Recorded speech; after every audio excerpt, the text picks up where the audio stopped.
Kasuudma, Hunyo 19, kang kumpirmaron ni Department of Health Regional Director Ernie Vera na igwa na sindang naitala na sarong kaso ng COVID-19 sa evacuation center sa Daraga. Sigun kay Vera, Hunyo 18 kan magpositibo sa RT-PCR ang 82 anyos na lola na sarong bakwit sa Gabawan Evacuation Center na ngunya na naka-isolate as pigbubulong na sa Anislag Infirmary. Antes ka iniinot ng nakamati nin mga sintomas ang pasyente, siring na kang pagkakaigwanin abo, sipon, asing kalintura na nagpuon subuot kan Hunyo 14. Sa Ginibo naman na contact tracing total na 30 katawo ang naging close contact kan pasyente. Anas na ini naka-quarantine as sinaswab na kasuudma. That's part of the design po ng ating mga evacuation centers po. They should have a quarantine area and isolation center po. Dapat po meron sila po mga ganyan. Anyway, diyan po sa Daraga, I think they have this complete set of isolation and quarantine areas and isolation centers po for possible rise in infectious cases. Patuloy na hinikayat ng publiko, kabilang na ang mga nasa evacuation centers, na sundin ang Vida Solution Plus. Ugaliin ang pagsusuot ng face mask, lalo na sa matatao at kulob na lugar.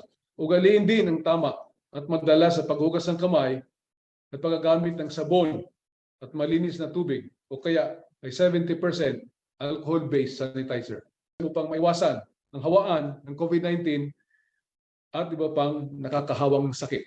Antes pa man maitala ang nasabing kaso, sigun kay Dr. Edna Tan, Municipal Health Officer kan Banwaan, may mga misting na sindang pigigibo sa anom nindang evacuation center sa kada semana. Apuera kay ni maiba pa da sindang ginigibong lakdang nga ni maprotehiran ang salud kan sa indang mga bakwit. Arog kang pagkakaigwa ng libreng pneumonia vaccine. Para po kuha kami data on health status. Every day ang staff mi po na naka-duty nagra-rounds po sinda each room. So, ang iba po kaya baga nasusupog, magpa-check up, magpa-konsulta, o kaya pigtatago ninda.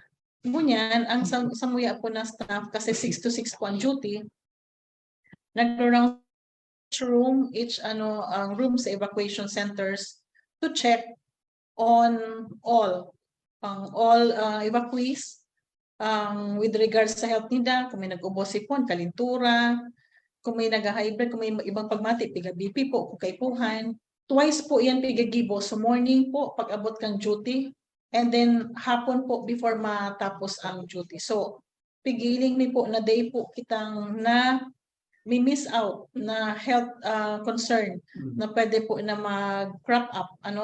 Kung may banggiman po, usually po, kung waman, emergency cases po ini. Katakod ka ini piglalaoman man kan DOH na malangkaw pa ang bilang kan titamaan kang helang na COVID-19. Urog na kung magduro-diretso pa ang abnormalidad kang bulkan mayon. Dakula man daan tsansa na maglangkaw man ang bilang kang respiratory diseases. Kaya in kaso na makamati ni mga sintomas arog kang kalintura, abo, sipon, kulog ning alunan asin iba pa, tulos na magpakonsulta sa healthcare worker asin mag-isolate. Pigpagirumduman kang ahensya ang importansya kan pagiging bakunado. Igo po computation po kaya na ginibo po ang CHD for every meters po yan, we have to divide it by 2. Then that would be the number of families or the number of individuals na malaog po dyan. Arugaw ang formula po kayan, iba-iba baga po ang sizes ng classroom. So we cannot say 100 meters, so we cannot do that. So we have here a empirical formula po na ang denominator niya is the what do you call this? The computation is the floor area in meters that will be divided by 2. Ayan. So ibig sabihin po, magsukol po kita kaya, di ba kita dapat na metros before we set up one health. Medyo congested po talaga ito. Nagsisidatingan po talaga ang sa mga in droves po, nag-aarabot pa yan. So, we are still in the, sila po, ang mga stone partners, they are still in the process of identifying po the numbers of evacuation center. And of course, we have to discuss po with DepEd naman if how do we increase the number of classrooms para po ma-accommodate po yung excess duman sa sarong evacuation center po na medyo dakulaon or masyadong congested.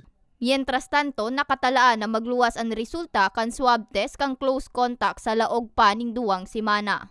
Para sa mga baretang Tatak Bicol, May Arango.